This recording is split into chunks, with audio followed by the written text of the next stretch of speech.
Okay, so the fun part, things that I like to do. I talked to you about the surface scattering. So we're gonna see a bit of that.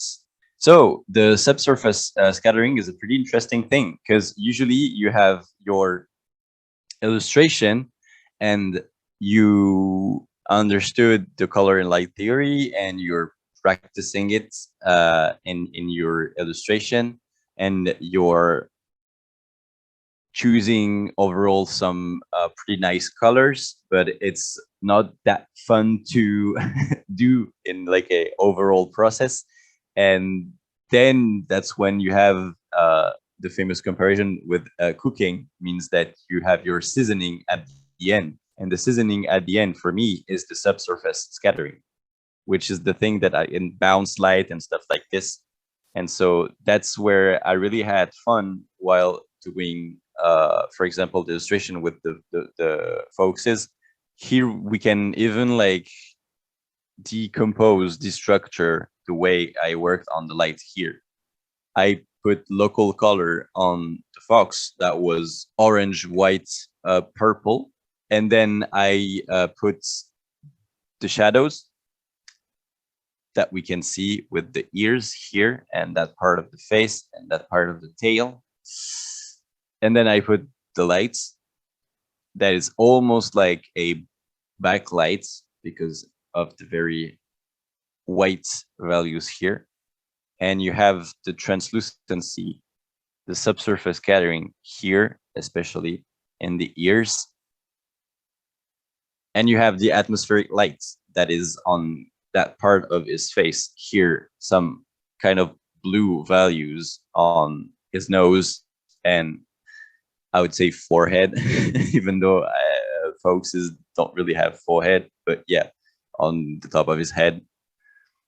We can see a subtle here bluish value on the tail and a pretty powerful bounce light, because you can see that in the real life, but it's not going to be that powerful. And to make your illustration entertaining,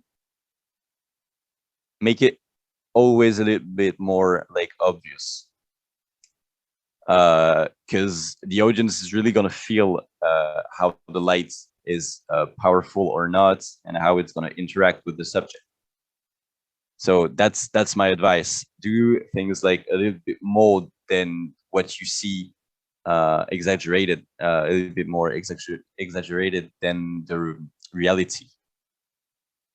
Here's the same from that old man on the Dino Market City, the Dino City Market. And we have here the subsurface scattering on his ears. And actually we can see that the vendor here, the seller, fruit seller here as the same, but it's subtle.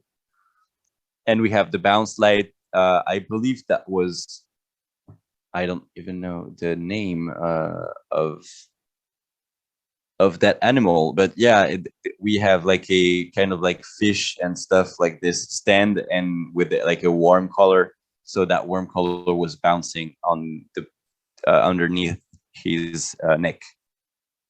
We also have like a pretty powerful here atmospheric light.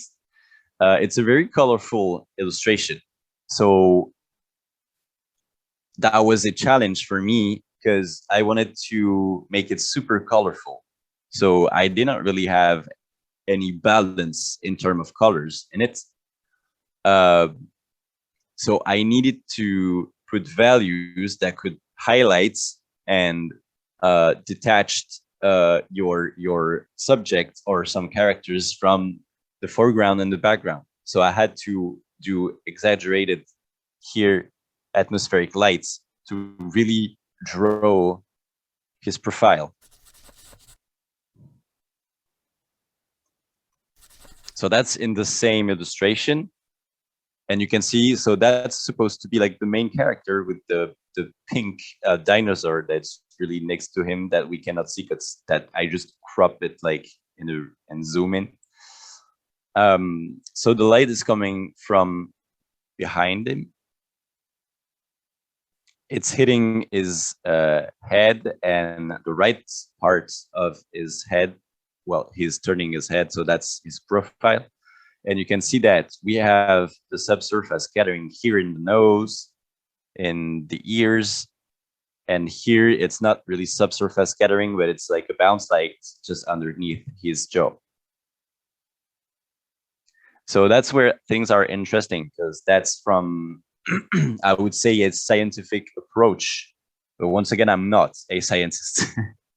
So I'm just observing, and I usually realize that the human body has a lot of colors and has some, I would say, thick or thin parts, and the nose and fingers and the ears are some really thin part with only like a lot of like blood and skin and stuff like this, so the light can go through actually, and it allows you to put some very cool colors. I mean, cool colors, not cool in terms of temperature, like colors that are entertaining to do and to put in your illustration.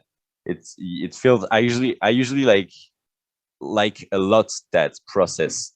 At the end of your illustration, you're really doing those type of details, and it's just like the really fun part. For me, that's the fun part, like putting the triple S. That I usually call it triple S, like this. And yeah, I did put that also in that hand of that fruit seller. And actually, so that's a mix of translucency, means that really like the light is, boom, going through the fingers, because these are like really tiny parts. And also, I cannot zoom in more because it's going to be like a really bad image quality. But it's also because the light is bouncing. I would say like we have a beautiful drawn hand like this, and the light is actually like going here and bouncing between the fingers. So that's why it's like very vivid on the tip of the fingers here, and it's not on the thumb, because the thumb is like too far from the other fingers. The other fingers are really close together, and so the light is bouncing like on a very close distance from each other. And yeah, otherwise we don't really have a more translucency here, just like some atmospheric lights to understand the volume of that character, even if he is in the shadow of his a market stand.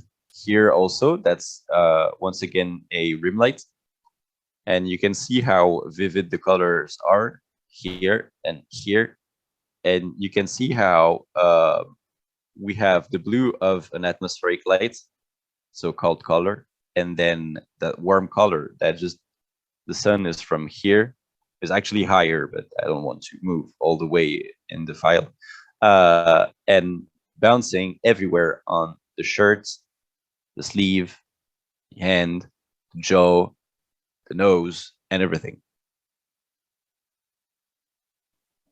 And for me, these are really like the fun parts of your illustration, is make it like believable with beautiful colors.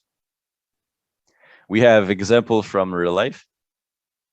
You can see how it can be like super close from your color that you chose, means that you're painting, and at the end of your painting, you're just choosing some very vivid light for your lights going through the ears, and just telling yourself that's too vivid, that's not really natural, it doesn't feel like credible, believable. And then you can just look at, you know, real life example, and you're realize that it's definitely believable, because sometimes like the values can be super vivid. Here, if I believe that if I color pick, it's super high on that square of color actually. You have the same here on the fingers, and that's once again what I was telling you about the fact that they are. I'm gonna take another color because you're not going to see what I'm showing. The fact that the fingers are like super close from each other, and then the light is going kind of like through from like the fingertip, sorry, here, and it's also bouncing between the fingers. So at some points you can see that here, also here, the light is not coming through because it's like too, it's it's too tight actually. So that's some interesting example, and that's where you can make thing believable. That's the example from Red Dead Redemption 2. Yeah, and that's where it's really interesting in video games, modern video games, because usually if you don't have translucency, you know you're in a video game, and the cinematic doesn't really feel, I would say,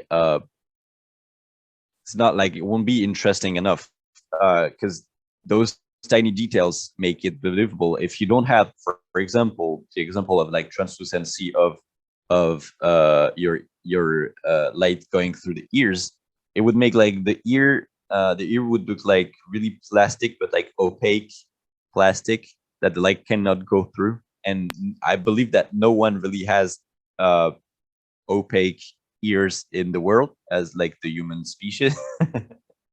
and and yeah, and if the light was coming from this part of that screenshot from the right and going through the nose would have like some close values and tones, then the same than the ears. It would be like a bit more like red and orange, because this type of areas are a bit the same. It's just like skin and blood, and not really like bones and thick Anything through body cartilage and parts. a light, like Yeah, exterior, right? yeah, yeah. It's exactly that.